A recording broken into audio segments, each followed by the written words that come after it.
All Things Unexplained. Hosted by Dr. Mounts. Let's face it, we were always ready to roll without him anyway. CJ Derringer. Ain't nobody perfect, right? And Smitty Neebs. I've never planned out hardly anything my whole life. I just freeball. Featuring Cajun Man. I'm just old nobody, somebody looking for somebody.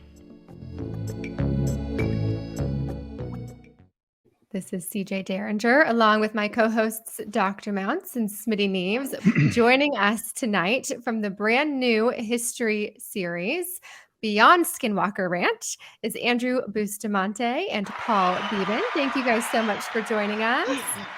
Also, a massive shout out to the Skinwalker Ranch insiders who are blowing up the comment section right now. Welcome we back. try to do our best every time to get to all of our followers' questions and comments. We will see if we can get to them tonight. And we're going to dive right in. We had the pleasure of chatting with Eric Bard and Thomas Winterton from the original series, and they were so gracious to give us lots of insider information about the show. And now we've got even more. We've got Beyond Skinwalker Ranch. So let's start with you, Paul. Tell us a little bit about your background, what you do, and how you came to work in this field for this show. Well, first of all, thank you for having us. We're excited to be here to tell you about the show. Andy and I had a pretty amazing adventure with a lot of remarkable people in a lot of beautiful and fascinating places.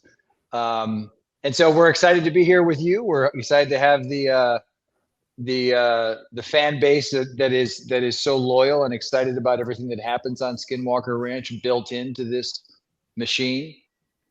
So I am an investigative journalist.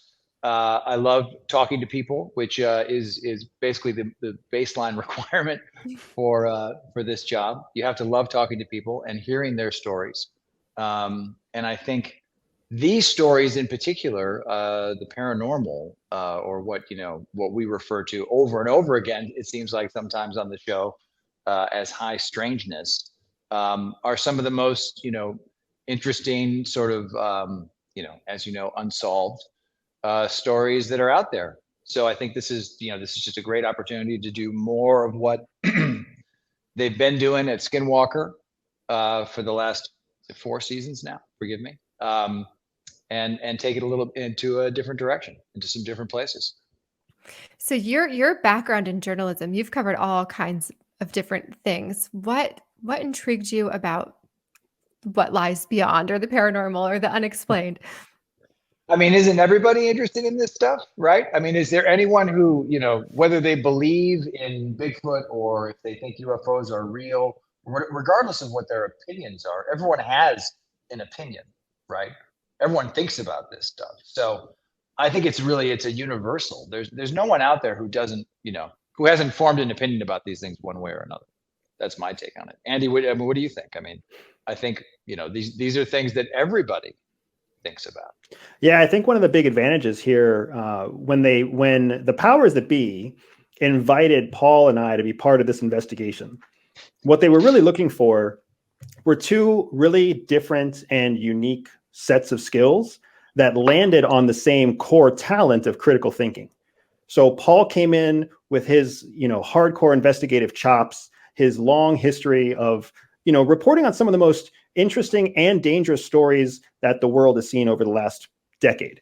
And then I came in with a geopolitical angle, with a background at CIA, a background in the military, and I was supposed to come in and add some of that discipline and rigor that is what makes the Skinwalker team so effective, right? Eric and Dr. Taylor are very, very rigorous, very scientific, very structured in their approach. So by putting Paul and I together on the same team, we really did have kind of a winning combination for taking the investigation to new locations beyond Skinwalker Ranch. Yes, and we had the joy of getting to watch the first episode, and we will not give spoilers, I promise, but everybody does need to watch it. And those that are already watching The Secret of Skinwalker Ranch are going to absolutely love what you guys have done. I mean, truly, these fans are like the real deal. They love the show. And you guys really did such a beautiful job of transitioning what they did outside of Skinwalker Ranch. So it was really fun to watch with all kinds of new tech. And we will dive into that in a little bit here. We've had some fun with Andrew's Everyday Spy. He's got the shirt on today. We were chatting about it a little bit more. And we all need to go check that out and learn how we can all become everyday spies too. But back to Andy is your guy. Andy yeah, is your it seems guy. like it. I know. If you read Andrew's profile, everything that you've done, you would suspect that you were like in your 70s based on your background. I'm like, dang, this guy's done so much stuff, but you're not. I just wanted to mention, Andy, you said that Paul's been doing something. I've been a reporter for the last decade. It's been a lot longer than that. I'm remember how old I am. Yeah, the thing is, while we were on location, and we've been given the thumbs up, Paul, to talk about our locations.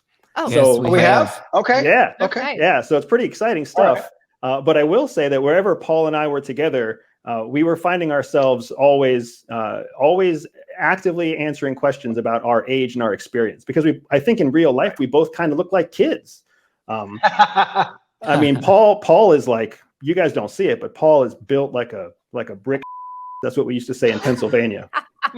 He is built. I have no idea. What I am.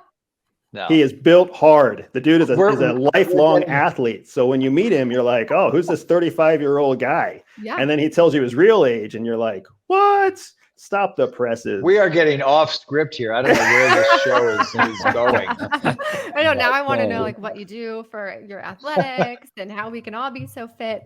I have never heard that term before, Andrew, by the way. So thank you. Anytime you want a tour of rural Pennsylvania or Kentucky or Pennsylvania. There we go. That's also a Mississippi term. Is it? Oh, Smitty's got my back. Mississippi term. So.